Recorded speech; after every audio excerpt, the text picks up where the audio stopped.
사무엘상 24장 1절부터 10절까지 우리 한 절씩 교독하겠습니다. 사울이 블레셋 사람을 쫓다가 돌아오매 어떤 사람이 그에게 말하여 이르되 보소서 다윗이 엔게디 광야에 있더이다 하니 사울이 온 이스라엘에서 택한 사람 3,000명을 거느리고 다윗과 그의 사람들을 찾으러 들염소 바위로 갈새 길가 양에 우리에 이른즉 굴이 있는지라 사울이 뒤를 보러 들어가니라. 다윗과 그의 사람들이 그 굴 깊은 곳에 있더니 다윗의 사람들이 이르되 보소서 여호와께서 당신에게 이르시기를 내가 원수를 내 손에 넘기리니 내 생각에 좋은 대로 그에게 행하라 하시더니 이것이 그 날이니이다 하니 다윗이 일어나서 사울의 겉옷자락을 가만히 베니라. 그리한 후에 사울의 옷자락 뱀으로 말미암아 다윗의 마음이 찔려 자기 사람들에게 이르되 내가 손을 들어 여호와의 기름 부음을 받은 데 줄을 치는 것은 여호와께서 금하시는 것이니 그는 여호와의 기름 부음을 받은 자가 됨이니라 하고 다윗이 이 말로 자기 사람들을 금하여 사울을 해하지 못하게 하니라. 사울이 일어나 굴에서 나가 자기 길을 가니라. 그 후에 다윗도 일어나 굴에서 나가 사울의 뒤에서 외쳐 이르되 내 주 왕이여 하매 사울이 돌아보는지라 다윗이 땅에 엎드려 절하고 다윗이 사울에게 이르되 보소서 다윗이 왕을 해하려 한다고 하는 사람들의 말을 왕은 어찌하여 들으시나이까. 오늘 여호와께서 굴에서 왕을 내 손에 넘기신 것을 왕이 아셨을 것이니이다. 어떤 사람이 나를 권하여 왕을 죽이라 하였으나 내가 왕을 아껴 말하기를 나는 내 손을 들어 내 주를 해하지 아니하리니 그는 여호와의 기름 부음을 받은 자이기 때문이라 하였나이다. 아멘. 오늘 24장의 말씀을 이해하기 위해서는 23장의 말씀을 저희가 좀 이해할 필요가 있습니다. 앞에서 23장에 어떤 일이 있었냐면 유다 땅 그일라 유다 땅이죠. 그곳에 블레셋 군대가 쳐들어오는 일들이 있었어요. 그래서 추수 때에 그것을 탈취하려고 하는 그런 상황이 있었거든요. 그런데 그 현장을 다윗이 들었던 거죠. 그런데 지금 다윗은 도망자의 신세거든요. 그러니까 사울에게 계속 쫓기고 있는 상황, 오늘 본문도 여전히 쫓기고 있는 도망자의 신세였죠. 그래서 고민하는 그런 내용이 23장에 나와요. 1절에 보면 사람들이 다윗에게 전하여 이르되 보소서 블레셋 사람이 그일라를 쳐서 그 타작마당을 탈취하더이다 하니 지금 아돌람 굴에 다윗이 그리고 그와 함께한 600명의 군사들이 있었거든요. 그런데 그 속에서 그일라 땅에 블레셋이 쳐들어왔다는 그런 소식을 들은 거예요. 그러면 다윗이 그것을 어떻게 행동해야 될까 고민했겠죠. 그 아돌람 굴과 지금 이 그일라 땅은 불과 5km 정도밖에 되지 않은 짧은 거리였거든요. 그러니까 언제든지 갈 수 있는 그런 상황적인 거리적인 그런 내용이었어요. 2절에 보니까 다윗이 이제 여호와께 어떻게 해야 되는지를 묻기 시작해요. 이에 다윗이 여호와께 묻자와 이르되 내가 가서 이 블레셋 사람들을 치리까? 여호와께서 다윗에게 이르시되 가서 블레셋 사람들을 치고 그일라를 구원하라 하시니 지금 도망자의 신세, 광야길을 걷고 있는 다윗이 그런 상황을 듣고 나서 첫 번째 했던 게 무엇이냐면 하나님께 물었던 거죠. 자기의 처지나 지금 상황을 내가 스스로 판단해서 내 경험에 비추어서 그 일을 행한 것이 아니고 하나님 지금 이러한 상황이고 이러한 내용이 저에게 들렸는데 이것을 어떻게 해야 됩니까? 라고 첫 번째 하나님 앞에 묻죠. 거기에 대해서 이제 하나님께서 이제 말씀해 주시는 3절에 보면 다윗의 사람들이 그에게 이르되 보소서 우리가 유다에 있기도 두렵거든 하물며 그일라에 가서 블레셋 사람들의 군대를 치는 일이리까 한지라. 다윗은 하나님께 묻고 그 묻는 과정을 통해서 하나님께서 어떠한 일을 행하시는지에 대한 뜻을 분별했어요. 그리고 그 뜻을 분별한 결과 명확한 길이 열렸고 거기에 대한 행동을 이제 하려고 마음을 먹었는데 문제는 뭐냐면 지금 같이 한 군대 600명의 사람들이 반대를 하고 나섰던 거예요. 그러니까 먼저 했던 건 광야에서 하나님 앞에 기도한 것, 그 뜻을 분별해서 내가 어떻게 해야 합니까? 라고 그렇게 물었던 다윗. 그런데 그 일에 대해서 사람들이 반대하기 시작하는 거죠. 당연하겠죠. 도망자의 신세이고 지금 사울이 끌고 온 군대의 숫자와 자기네들이 함께 지금 있는 군대의 숫자는 엄청난 차이가 있었기 때문에 이 전쟁에 우리가 참여하면 사울의 군대에 의해서 우리는 죽임을 당할까라고 하는 그런 두려움과 염려가 있었기 때문에 반대하는 것이 너무나 당연하죠. 그런데 결국은 다윗의 군대가 하나님의 말씀에 순종해서 전쟁에 참여했고 결국은 승리를 거두는 일들이 일어나요. 그러니까 하나님께 묻고 하나님의 뜻을 순종했을 때 이 전쟁의 승리를 경험하는 일들이 있었다는 거죠. 근데 문제가 하나 생겨요. 전쟁에서 승리를 했는데도 불구하고 계속해서 사울이라고 하는 그 다윗을 쫓고 있는 그 사람은 이 일을 포기하지 않는 일들이 일어나죠. 8절부터 이제 그 일이 나와요. 8절에 보면 사울이 모든 백성을 군사로 불러 모으고 그일라로 내려가서 다윗과 그의 사람들을 애워싸려 하더니, 그러니까 다윗이 그일라 땅에 가서 블레셋 군대와 싸워서 이겼어요. 그러면 당연히 그 소식이 들리겠죠? 사울은 지금 다윗을 쫓고 있는데 다윗이 엄청난 업적을 이루었으니 그 작은 땅에서 다윗이 무엇을 행하고 있었는지가 밝히 드러났죠. 거기에 대해서 사울이 어떻게 이제 반응하냐면 10절부터 쭉 보면 다윗이 이르되 이스라엘 하나님 여호와여 사울이 나 때문에 이 성읍을 멸하려고 그일라로 내려오기를 꾀한 다음을 주의 종이 분명히 들었나이다. 그일라 사람들이 나를 그의 손에 넘기겠나이까? 주의 종이 들은 대로 사울이 내려오겠나이까? 이스라엘의 하나님 여호와여 원하건대 주의 종에게 일러 주옵소서 하니 여호와께서 이르시되 그가 내려오리라 하신지라. 다윗이 이르되 그일라 사람들이 나와 내 사람들을 사울의 손에 넘기겠나이까 하니 여호와께서 이르시되 그들이 너를 넘기리라 하신지라. 지금 목숨을 걸고 자기의 동족 그일라 땅에 가서 블레셋과 전쟁에서 승리를 거둔 그런 다윗의 모습이었잖아요. 그러면 그일라 땅에 있었던 사람들은 다윗에게 엄청나게 고마워해야 하는 상황이잖아요. 그런데 지금 다윗이 물어요. 혹시 하나님 그일라 땅에 있는 그 사람들이 저를 사울에게 넘겨줄까요? 라고 하니까 뭐라고 얘기하냐면 그일라 땅에 있는 사람들이 너를 넘겨줄 거야, 이렇게 얘기하죠. 그러니까 전쟁의 영웅이었죠, 그일라 사람들에게 있어서. 그런데 자기에게 위협이, 자기에게 불리한 상황이 되니까 그 다윗을 버리기 시작하는 일들이 일어난다는 거예요. 사무엘상 22장에 보면 이제 다윗이 계속 도망자의 그 신세에서 이제 벗어나지 못하면서 놉당에 가는 그런 일들이 있었거든요. 그 놉당의 아히멜렉이라고 하는 제사장이 다윗을 이제 숨겨주고 이렇게 도와주는 일들이 있었어요. 진설병에 떡을 주기도 하고 골리앗에 칼을 주면서 이제 다윗을 보호하는 그런 모습을 보면서 사울이 노해서 놉당에 쳐들어가는 일들이 일어나거든요. 그리고 아히멜렉과 제사장 85명을 죽이는 사건의 22장이 그려져요. 그러니까 지금 23장에 그일라에 있었던 사람들은 아마도 그것을 기억했겠죠. 우리가 다윗을 도와 또 다윗과 함께한 이 모습을 사울이 보았다면 우리도 이런 목숨을 잃을 위험에 빠질 수 있겠구나라는 그런 절체절명의 어떤 위기가 있었던 것 같아요. 그래서 이런 상황이 되니까 다윗을 배신하기 시작하죠. 다윗은 이 광야길을 걸어가면서 크게 두 가지를 배웠죠. 첫 번째는 이것을 어떻게 해야 됩니까? 라고 하는 그 광야길에서 하나님께 먼저 묻는 과정을 했어요. 여러 사람들의 반대가 있었어요. 자기와 함께한 생명을 걸고 도망자의 신세를 함께했던 600명의 군사가 반대했어요. 그럼에도 불구하고 그 다수의 의견을 따르기보다는 하나님께서 다윗에게 명령해 주신 그 뜻을 분별하고 순종하는, 그러니까 첫 번째 그게 광야에서 배웠던 다윗의 모습이었고, 두 번째는 전심을 다해서 생명을 바쳐서 그일라 사람들을, 동족을 지켜줬잖아요. 승리를 이끌어줬잖아요.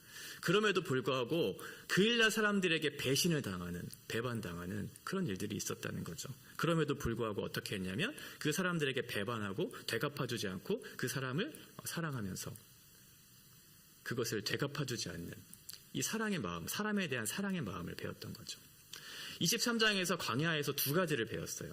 하나님 앞에 어떻게 이것을 믿음으로 반응해야 할지, 사람들을 어떻게 대해야 할지. 이 두 가지를 통해서 이제 다윗이 24장의 사울을 만나는 과정 속에 이 두 가지가 결정적인 차이를 만들어내는 것을 우리가 살펴볼 수 있습니다. 이건 다윗뿐만 아니라 우리들에게도 필요한 거죠. 지금 광야와 같은 세상을 살아가는 우리들에게 세상 속에 성도로서의 정체성을 가지고 살아갈 때 필요한 핵심적인 두 가지가 있다면 바로 믿음과 사랑이에요. 아무것도 보이지 않는, 어떤 것도 의지할 수 없는 그 광야 같은 이 세상도 마찬가지잖아요. 그때 우리는 어떻게 하나님 앞에 나아가야 하는가? 먼저 하나님 앞에 물어야죠. 이런 위기와 절체절명의 위협 속에 있을 때 하나님, 저는 어떻게 해야 합니까? 라고 하는 그런 기도, 하나님 앞에 묻는, 분별하고 하는 그런 과정이 필요하고, 그런데 하나님의 말씀에 따라 살다 보면 수많은 사람들로부터 대적과 배신을 당할 때가 있죠. 그때 우리는 어떻게 대해야 할까? 사람을 어떻게 바르게 대할 수 있는가? 우리는 가끔 실수하는 지점이 우리가 알고 있는, 우리가 가지고 있는 실력으로 그 문제를 해결하려고 노력하는 일들이 있다는 거예요. 그런데 오늘 우리가 보겠지만 다윗은 그렇게 해결하지 않았어요. 하나님의 말씀을 분별할 뿐만 아니라 하나님의 방법을 구했고 하나님의 때를 기다리면서 그 일을 감당하는 일들, 오늘 본문에 잘 나타나 있습니다. 오늘 24장 3절에 보면 어떠한 상황이냐면 다윗은 도망자고 사울은 쫓는 그런 사람이에요. 3절에 보면 길가 양의 우리에 이른즉 굴이 있는지라 사울이 뒤를 보러 들어가니라 다윗과 그의 사람들이 그 굴 깊은 곳에 있더니. 지금 사울은 이제 여기 개역개정에 보면 뒤를 보러 들어갔다 이렇게 얘기하는데요. 이건 보통 용변을 보러 들어갔다 이렇게 보시는 분도 계시고, 개역 한글에 보면 이게 발을 가렸다라는, 예전의 버전에 보면 발을 가렸다 이렇게 표현하고 있어요. 두 가지로 해석이 가능한데, 하나는 용변을 보는 것, 실제로, 또 하나는 잠을 자는 것, 이렇게 두 가지로 해석이 가능해요. 근데 제가 이 말씀을 생각해 보면, 상황을 좀 이렇게 생각해 보면 아마도 용변을 봤다기보단 잠을 자지 않았을까라는 생각을 하게 돼요. 그러니까 지금 600명의 군대와 다윗이 있잖아요.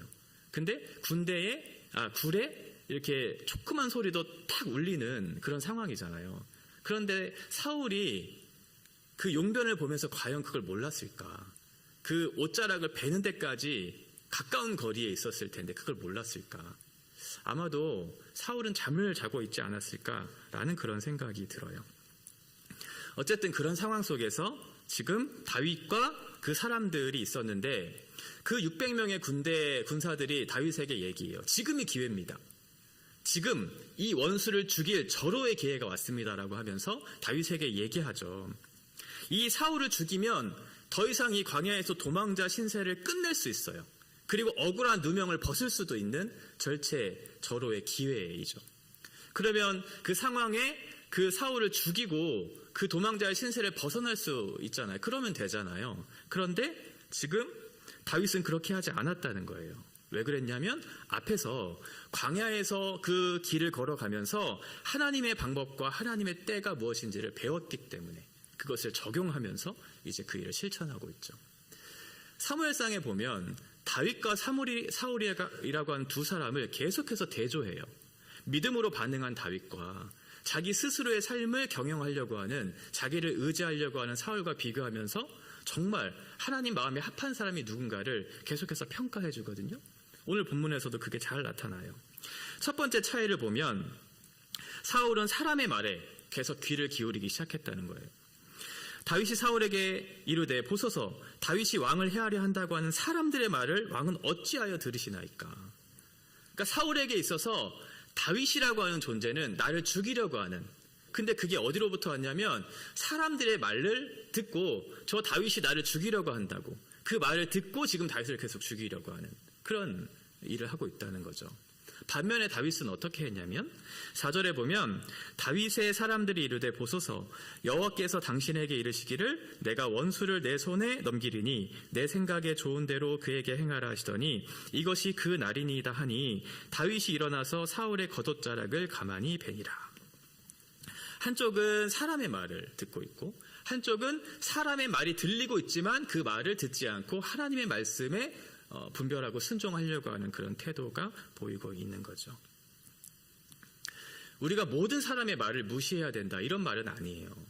다수의 말이 근데 꼭 옳지 않을 때도 있잖아요. 그래서 다윗은 이것이 하나님의 뜻에 합한 것인가라고 하는 그런 분별과 그 분별이 됐을 때 그것을 순종하려고 하는 그런 태도를 취했다라고 하는 거죠. 이게 광야를 지난 사람의 특징이에요. 아무것도 보이지 않을 때, 내 경험과 내 판단이 들어갈 수 있는 그 시점에 다윗은 하나님께 구했죠. 거기서 들을 수 있는 유일한 말은 뭐예요? 내 주변에 있는 사람들이잖아요. 내 같은 편에 있는 사람들의 말만 들을 수밖에 없거든요. 그런데 다윗은 그렇게 하지 않았고 하나님의 말씀을 들었어요. 다윗과 함께한 모든 군사들이 자기를 반대했지만 그러함에도 불구하고 하나님께서 기뻐하시는 것이 무엇인지를 알고 구하는 다윗의 결정적인, 이게 사울과의 첫 번째 차이였어요. 세상이 말하는 방식대로 우리에게 살라고 요청하죠. 그때 우리가 무엇을 해야 되냐면 말씀을 통해서 분별해야 돼요. 말씀을 통해 옳고 그른지를 깨달았으면 어떻게 해야 되냐면 뜻을 세워야 되죠. 아, 이렇게 해야 되겠다. 그리고 어떻게 해야 되냐면 순종해야 되죠. 깨닫고 결단하고 순종하는 것, 이것이 우리가 첫 번째 해야 되는 광야를 지나는 사람의 특징이라는 거예요.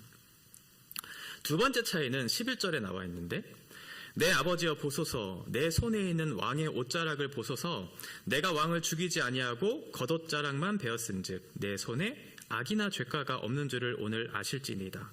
왕은 내 생명을 찾아 해하려 하시나 나는 왕에게 범죄한 일이 없나이다. 사울은 다윗을 죽이려고 하고 있고 다윗은 사울을 죽일 수 있지만 죽이지 않았어요. 과정도 하나님께서 살피고 있다는 사실을 다윗은 본 거죠. 어떠한 우리가 일을 할 때 목적이 올바르다고 해서 그 목적을 이루기 위한 과정까지 우리가 소홀히 해도 되느냐? 그렇지 않잖아요. 성경은 결과를 중요하게 생각하지 않아요. 결과는 하나님께서 맺게 되는 거죠. 그런데 우리가 해야 되는 건 뭐냐면 그 과정과 방법을 어떻게 해야 되는지는 우리의 책임이라는 거죠. 하나님께서 우리에게 맡겨주신 일이 있어요. 그러면 그 방법과 목적도 올바라야 돼요. 그 결과가 사람들에게 주어져서 그 과정과 방법이 이렇게 묻힐 수 있잖아요. 그럼 사람들은 무엇을 보냐면 결과만 봐요. 그런데 중요한 건 하나님께서는 그 과정도 보신다는 거예요. 어떤 목적을 위해서 양심을 팔거나 법을 어기는 것, 이것은 잘못된 거죠. 광야를 지난 다윗은 그렇게 하지 않았어요. 하나님께서 나에게 주실 그 열매가, 그 결론이 무엇인지 알지 못하겠지만 나에게 있어서 책임져야 될 것이 있는데, 그게 뭐냐면 하나님께서 기름 부어 세우신 그 왕을 내 스스로, 내 판단으로 그 사람을 죽이는 일, 이 실수를 범하지 않겠다는 거죠. 그래서 그 과정 속에, 방법 속에 사람의 말이 들리고 있지만, 좋은 기회가 왔지만 그 일을 감당하지 않고 하나님의 때를 기다리는. 세상 사람들은 법을 가지고 살죠. 법이 강제하지 않으면, 그 법의 테두리를 벗어나면 그냥 자기의 마음대로 살아가는 게 세상의 방식이죠. 그러니까 법이 강제하는 대로 살아가는 사람들이 세상의 방식이라면, 그리스도인들은 그렇지 않아요. 법이 강제하지 않더라도, 법이 우리를 강제하지 않더라도 우리는 말씀 앞에 신앙의 양심을 가지고 그 길을 따라가죠. 어떠한 과정과 어떠한 방법에 있어서 불법의 요소, 그래서 그 양심을 팔면 조금이라도 그 문제를 해결할 수 있는 그런 근거를 마련했다고 해서 우리는 그렇게 살지 않아요. 목적이 올바르기 때문에 과정과 방법을 소홀히 해도 된다? 성경은 그렇게 말하지 않습니다. 다윗은 그것을 알았던 거예요. 하나님 앞에서 기름 부은 왕인 사울을 죽이지 않고 그 겉옷자락만 베면서 하나님의 방법을 신뢰했던 거죠. 마지막 세 번째 차이는 12절과 15절의 말씀인데요. 여호와께서는 나와 왕 사이를 판단하사 여호와께서 나를 위하여 왕에게 보복하시려니와 내 손으로는 왕을 해하지 않겠나이다. 그런즉 여호와께서 재판장이 되어 나와 왕 사이에 심판하사 나의 사정을 살펴 억울함을 풀어주시고 나를 왕의 손에서 건지시기를 원하나이다 하니라.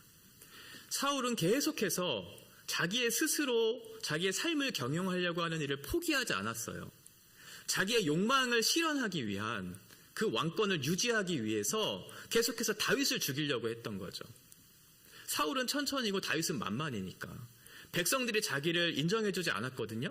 이스라엘 왕으로 인정해주지 않는 그 상황 속에서 저 다윗을 죽여야 내가 이스라엘의 왕으로서의 권위가 세워지겠다라고 하는 그런 생각을 가지고 있었고, 어떻게 해서든 저 다윗을 죽이려고 하는, 왜냐하면 자기 욕망을 실현하기 위한 목적으로. 그러니까 자기의 생각에 갇혀있는 사람이었던 거죠. 그런데 다윗은 자기의 인생을 자기 스스로 경영하지 않았고 하나님의 손에 자신의 인생을 맡기기 시작했어요. 판단하지 않았어요. 판단하고 행동하지 않았다는 거예요. 이 차이예요. 세상은 어떻게 해서든 자기가 힘을 가져서 그 힘을 가진 것을 가지고 지금의 문제를 해결하려고 하죠. 내 경험과 내 능력과 내 지식으로 이렇게 하면 이렇게 해결될 거야 라고 하는 그런 논리를 가지고 세상은 자꾸 힘을 키우려고 하지만, 그런데 우리 그리스도인들은 그렇게 살지 않죠. 하나님의 때와 하나님의 방법을 기다리죠. 그 능력과 그 행하심이 하나님께 있다는 것을 알기 때문에 자기 스스로 생각하고 자기 스스로 판단해서 그것을 결정하지 않는다는 거예요. 이게 광야를 통과한 성도의 모습이라는 거죠. 하나님의 때와 방법을 기다렸어요. 다윗은 내가 스스로 그것을 베고 내가 이것을 이겨서 내 억울한 이 누명을 벗어나야지 라고 생각하지 않았고, 하나님의 때와 하나님의 방법을 기다리면서 되갚아주지 않았어요. 그 일날 땅에서 했던 것처럼 많은 사람들에게 배신을 당하고 배반을 당했지만, 지금 사울에게 있어서도 어떻게 보면 배반을 당한 입장이잖아요. 억울한 누명을, 그러면 그 억울한 누명을 벗어나기 위해서 내 힘으로 되갚아주고 싶은 마음이 있겠죠. 다윗에게도. 그런데 그렇게 하지 않았다는 거예요. 사람을 신뢰하지 않았고 하나님을 신뢰하면서 그 일을 감당했다는 거죠. 이렇게 하나님의 말씀을 분별하고 또 그 뜻에 따라 살고자 하는 다윗에게 어떠한 결과가 주어지냐면, 마지막 16절과 17절에 다윗이 사울에게 이같이 말하기를 마침에 사울이 이르되 내 아들 다윗아 이것이 내 목소리냐 하고 소리를 높여 울며 다윗에게 이르되 나는 너를 학대하되 너는 나를 선대하니 너는 나보다 의롭도다. 이렇게 결론이 맺어져요. 하나님의 말씀을 따라서 분별하고 하나님을 신뢰했던 다윗, 결국은 자기의 때와 자기의 방법으로 승리를 이끌려고 했던 사울과는 대조적으로 지금 완벽한 하나님의 승리를 맛보게 되죠. 그러면서 뭐라고 얘기하냐면 원수의 입에서 네가 나보다 의롭다라는 그런 얘기를 듣게 돼요. 이게 진짜 이기는 거죠. 자기가 가지고 있는 힘과 세상의 논리로, 내 판단으로 이 문제를 해결해 보려고 하고, 그래서 저 사람을 죽이는 방식으로 내가 나의 어떤 자리를 회복하려고 하는 그런 어리석은 일을 하지 않았고, 다윗은 하나님의 방법을 기다렸어요. 하나님의 때를 신뢰했어요. 그랬더니 하나님께서 엄청난 승리의 결과를 맺어주셨죠. 그 원수로부터 네가 나보다 의롭다. 나는 너를 학대하려고 했는데 너는 나를 그렇게 대하지 않았고, 결국은 하나님께서 일하시는 그 마음이 합한 사람이 너였다는 것을 내가 보았다라는 것을 알게 된 거죠. 여기까지 광야를 지난 사람의 삶이 어떠해야 하는지를 우리 가운데 보여주고 있어요. 이게 진짜 이기는 거죠. 세상은 자꾸만 힘의 논리로 이기고 다른 사람을 눌러서 자기를 확인시키려고 하는 그런 방법을 취하고 있지만, 우리 성도들은 그렇게 살지 않아요. 세상의 방식과는 다른 사람의 말이 아닌 하나님의 말씀에 청종하면서 그 말씀을 분별하고 순종하려고 하는 그런 태도를 취하고, 뿐만 아니라 모든 삶의 과정 속에서도 하나님께 물어요. 목적이 올바르다고 해서 그 과정과 방법도 소홀히 하게 하지 않고 그 방법과 과정조차도 하나님께 묻고 그 일을 감당하기 시작하죠. 그리고 내 스스로 판단하지 않고 심판하지 않고 하나님의 때와 방법을 신뢰하면서 살아가는 것, 이것이 광야를 사는 사람들의 모습이에요. 그렇게 살 때 하나님께서는 악을 악에게 지지 않고 선으로 악을 이기는 그 원수로부터 올바른 판단을 스스로 듣게 하는 그 승리를 맛보게 된다라고 말씀하고 있는 거죠. 우리 우면동교회 성도님들이 이 광야 같은 세상을 통과하면서 이 두 가지 믿음과 사랑을 배웠다면, 이제 하나님의 말씀을 분별하고 또 그 삶의 과정 속에서도 하나님의 말씀을 묻고 또 내 스스로 판단하고 결정하는 것이 아니고 하나님의 때와 방법을 신뢰하면서 살아간다면 세상이 우리를 보겠죠. 그죠? 세상과 똑같은 방식으로 살면 세상 사람들이 우리를 보지 못할 거잖아요. 그러면 우리가 하나님을 드러낼 수 있는 존재가 아니잖아요. 이렇게 살 때 세상은 우리를 볼 거고 세상 사람들의 입속에 우리를 옳다고 그렇게 고백하게 될 거예요. 아, 그것이 옳았구나. 내가 어리석었구나.